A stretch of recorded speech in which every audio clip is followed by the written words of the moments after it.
الحمد لله رب العالمين ولا عدوان إلا على الظالمين وأشهد أن لا إله إلا الله وحده لا شريك له وأشهد أن محمدا عبده ورسوله أما بعد.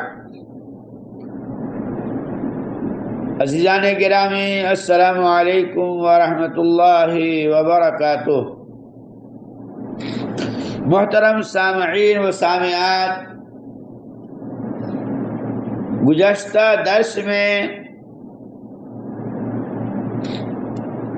عشرہ ذی الحجہ کی فضیلت اور اس میں کیے جانے والے اعمال کے سلسلے میں کچھ باتیں عرض کی گئی تھیں.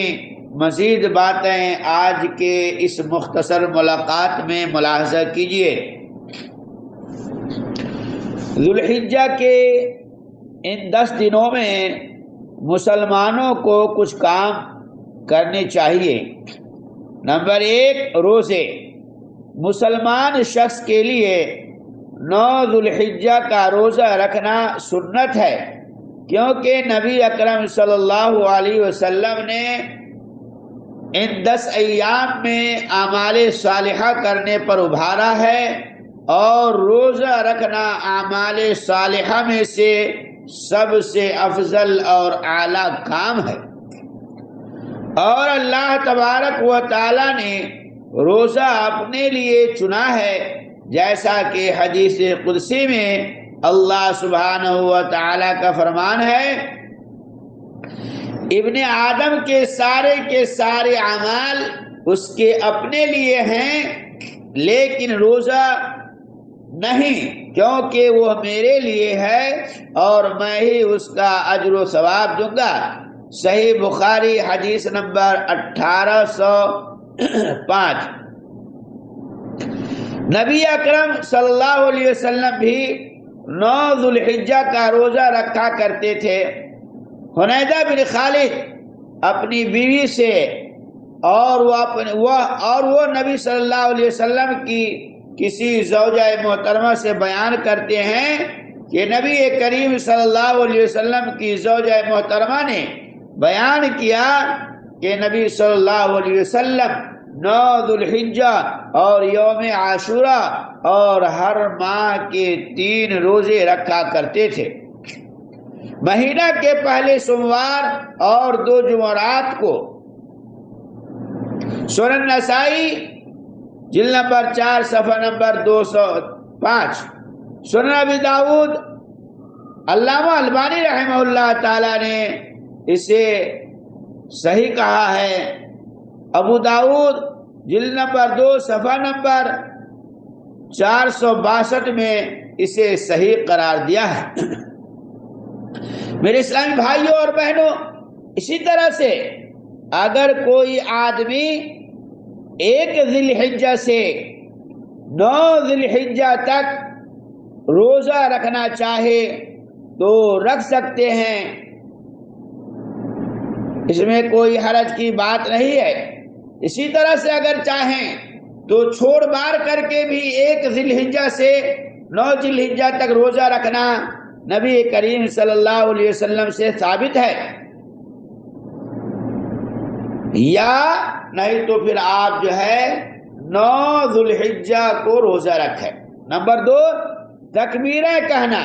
ان 10 ایام میں مساجد، راستوں اور گھروں اور ہر جگہ جہاں اللہ تبارک و تعالی کا ذکر کرنا جائز ہے، وہیں اونچی آواز سے تکبیریں اور لا الہ الا اللہ اور الحمدللہ کہنا چاہیے، تاکہ اللہ تبارک و تعالی کی عبادت کا اظہار اور اللہ تعالی کی تعظیم کا اعلان ہو.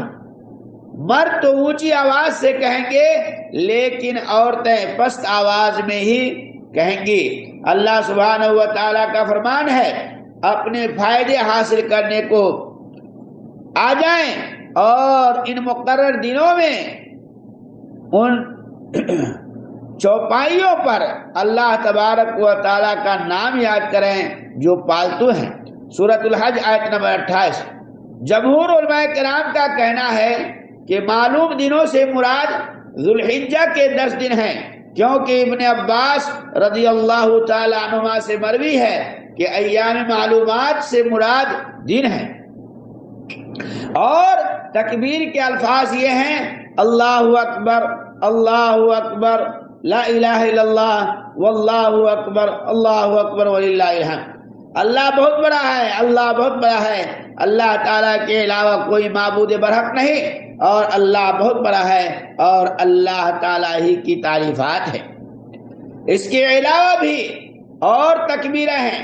یہاں ایک بات کہنا چاہیں گے کہ موجودہ دور میں تکبیریں کہنے کی سنت کو ترک کیا جا چکا ہے، اور خاص کر ان 10 دنوں کی ابتدا میں تو سننے میں بھی نہیں آتی، کسی نادر شخص سے سننے میں آئیں گی۔ اس لیے ضروری ہے کہ تکبیروں کو اونچی آواز میں کہا جائے تاکہ سنت زندہ ہو سکے اور غافل لوگوں کو بھی اس سے یاد دہانی ہو۔ ابن عمر اور ابو ہریرہ رضی اللہ تعالی عنہما کے بارے میں ثابت ہے کہ وہ دونوں ان 10 ایام میں بازاروں میں نکل کر اونچی آواز کے ساتھ تکبیریں کہا کرتے تھے، اور لوگ بھی ان کی تکبیروں کی وجہ سے تکبیریں کہا کرتے تھے۔ اس کا مقصد اور مراد یہ ہے کہ لوگوں کو تکبیریں کہنا یاد آئیں، اور ہر ایک اپنی جگہ پر اکیلے ہی تکبیریں کہنا شروع کر دے۔ اس سے یہ مراد نہیں ہے کہ سب لوگ اکٹھے ہو کر بیک آواز تکبیریں کہیں، کیونکہ ایسا کرنا مشروع نہیں ہے۔ میرے اسلامی بھائیوں، اور جس سنت کو چھوڑا جا چکا ہو یا پھر وہ تقریباً چھوڑی جا رہی ہو تو اس پر عمل کرنا بہت ہی عظیم اجر و ثواب کا باعث ہے، کیونکہ نبی مکرم صلی اللہ علیہ وسلم کا فرمان بھی اس پر دلالت کرتا ہے: جس نے بھی میری مردہ، نبی صلی اللہ علیہ وسلم نے فرمایا کہ جس نے میری مردہ سنت کو زندہ کیا اسے اس پر عمل کرنے والے کے برابر ثواب دیا جائے گا، اور ان دونوں کے اجر و ثواب میں کچھ کمی نہیں ہوگی۔ اسے امام ترمذی رحمہ اللہ تعالیٰ نے روایت کیا ہے، دیکھا ہے سنن ترمذی جلد نمبر 7 صفحہ نمبر 443۔ یہ حدیث اپنے شواہد کے ساتھ حسن درجہ تک پہنچتی ہے۔ نمبر 3، حج اور عمرہ کی ادائیگی۔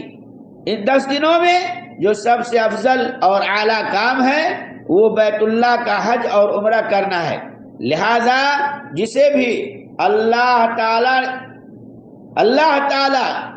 اسے اپنے گھر کا حج کرنے کی توفیق عطا فرمائے اور اس نے مطلوبہ طریقہ سے حج کے اعمال ادا کیے تو انشاءاللہ اسے بھی اس کا حصہ ملے گا جو نبی مکرم صلی اللہ علیہ وسلم نے اپنے اس فرمان میں بیان کیا ہے۔ حج مبرور کا جنت کے علاوہ کوئی اجر و ثواب نہیں۔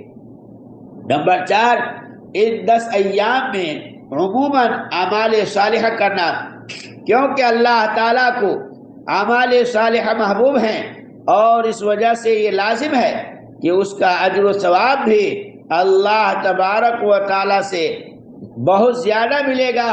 لہذا جس کے لیے حج کرنا ممکن نہیں اسے چاہیے کہ وہ ان افضل ایام اور اوقات کو اللہ تعالیٰ کی اطاعت و فرما برداری میں گزارتے ہوئے نماز اور قرأت قرآن کریم اور ذکر و اذکار اور دعا و صدقہ و خیرات اور والدین کے ساتھ حسن سلوک اور نیکی کا حکم اور برائی سے روکنے اور اسی طرح دوسرے خیر و بھلائی کے کاموں کا خاص اہتمام کرے۔ نمبر 5، قربانی۔ 10 ذی الحجہ کے اعمال صالحہ میں قربانی کے ذریعے اللہ تبارک و تعالیٰ کا تقرب حاصل کرنا بھی شامل ہے کہ قربانی کی جائے اور اللہ تبارک و تعالیٰ کے راستے میں مال خرچ کیا جائے۔ نمبر 6، سچی اور پکی توبہ جسے توبہ نصوحہ کہا جاتا ہے وہ کی جائے۔ ان 10 دنوں میں جو چیز زیادہ تاکید سے ہونی چاہیے وہ اللہ تبارک و تعالیٰ کے سامنے اپنے کیے ہوئے گناہوں پر توبہ کریں کہ جو کچھ معاصی اور گناہ اور نافرمانی ہو چکی ہے اس پر مسلمان توبہ کرے۔ توبہ اللہ تبارک و تعالیٰ کی جانب رجوع اور اس کی طرف واپس آنے، اور جو چیز اللہ تعالیٰ کو ناپسند ہے اسے ظاہری اور باطنی دونوں طرح ترک کرنے، اور جو کچھ ہو چکا ہے اس پر ندامت، فوری طور پر اسے ترک اور آئندہ نہ کرنے کی عزم، اور اللہ تبارک و تعالیٰ کے محبوب عمل کو کرتے ہوئے حق پر استقامت کو توبہ کہتے ہیں۔ اور مسلمانوں پر واجب اور ضروری ہے کہ جب وہ کسی معصیت اور نافرمانی کا ارتکاب کر بیٹھے تو اس سے جتنی جلدی ہو سکے توبہ کر لے، اور اسے مہلت نہیں دینی چاہیے، کیونکہ اسے اس کا علم نہیں ہے کہ موت کب اور کسی وقت اور کس لحظہ میں آ دبوچے۔